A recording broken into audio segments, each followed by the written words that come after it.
Evo, sedim tukaj ob oknu, kjer se tukaj zraven vidi morje.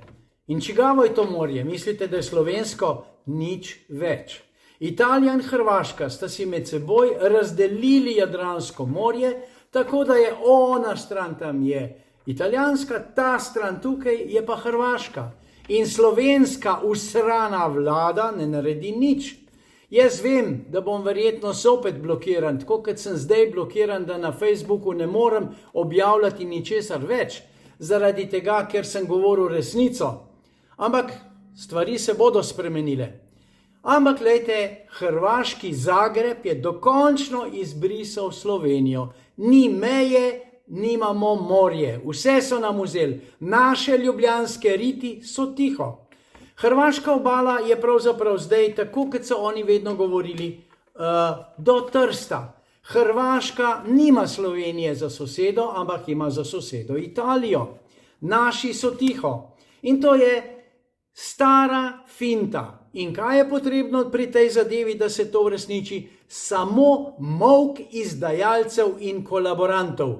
Kolaborantov ima Slovenija, kolikor hočete. V rit lezejo Američanom, Zahodnoevropski uniji, Italijanom, fašistom, nacistom, vsem mogočim. In izdajalcev imamo ravno tako. Samo s to razliko, da smo lahko v drugi svetovni vojni je izdajalec dobil tisto, kar je zaslužil.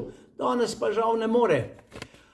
No in ta razglašena cona, kot so rekli Hrvatje, deli Jadransko morje samo na pol. Pol je italijanskega, pol je hrvaškega, Slovenije noben ne šmergla. In brez odmeva naša vlada, tiho kosto mater, in una glupa, butasta, primitivna fajonka verjetno niti ne razume, ali je pa tle kaj drugega, pa sodi v eno od unih prejšnjih kategorij.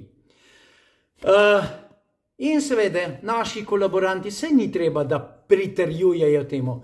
Z molkom pritrjujejo temu dejstvu.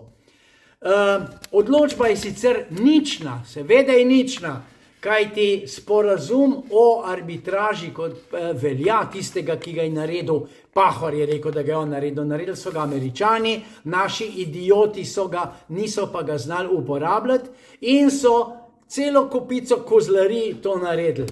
In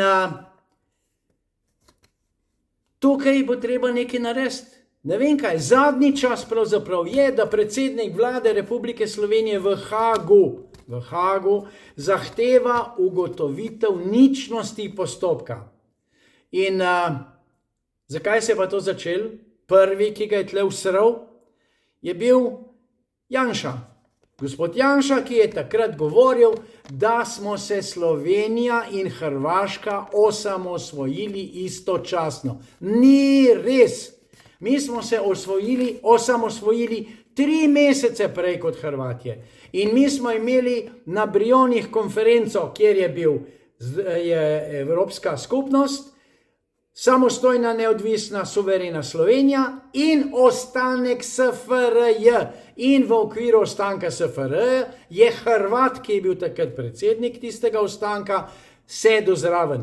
Ampak pri nas to nič, v rit je treba zlesti Hrvatom, ali je kdo kaj dobil denarja, ne vem, lahko si pa mislim svoje in izdajalske zadeve, ko nimamo več Istre, ki je bila vedno naša, pa so zajebali takratni osamosvojitelji. Jaz sem hotel iti generalu Čadu na reko, pa bi formalno speljali vse. Ne, še pol, ker smo že tam zgubili, je še Bavčar poslal policaje dol na mejo z Dragonjo, pa ker še ni bilo dovolj, je z ene strani Dragonje še na drugo stran Dragonje dal in kaj? In potem je pa še Istrobens prodal in tako naprej. Skratka, svinjarija na vsej črti. Skratka, v memorandumu je Janša rekel o osamosvojitvenih krati. To je narobe.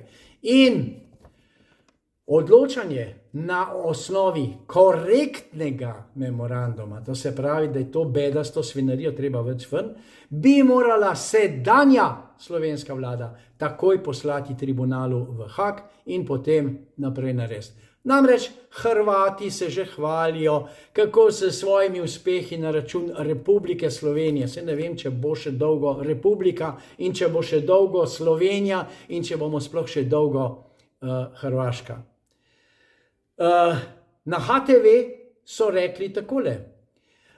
Hrvaška meji na Italijo, na Madžarsko, na Srbijo, zdaj samo še čakamo, da bo rekli, mejimo tudi na Avstrijo.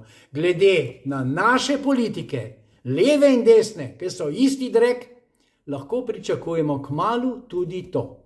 Glede na to, kaj hočejo teli bizgeci v parlamentu upeljati noter jezike nekdanjih republik nekdanje Jugoslavije, lahko pričakujemo, da bo v kratkem zahteva za srbo-hrvaščino kot uradnim jezikom v Sloveniji. Fantje in punce, če ste Slovenci, dajte premislite, če ne prej na naslednjih volitvah, dajte pamet v roke, drugače vas ne bo več, nas ne bo več. Mogoče bomo mi še kaj ostali, eni 3-4 za sebe in nas bodo potem dali v formalin in na medicinsko fakulteto in pa na etnološki oddelek muzeja in bo rekli, poglejte, to so bili pa nekoč Slovenci, ki so nekoč živeli tukaj. Dajte naredite kaj, no.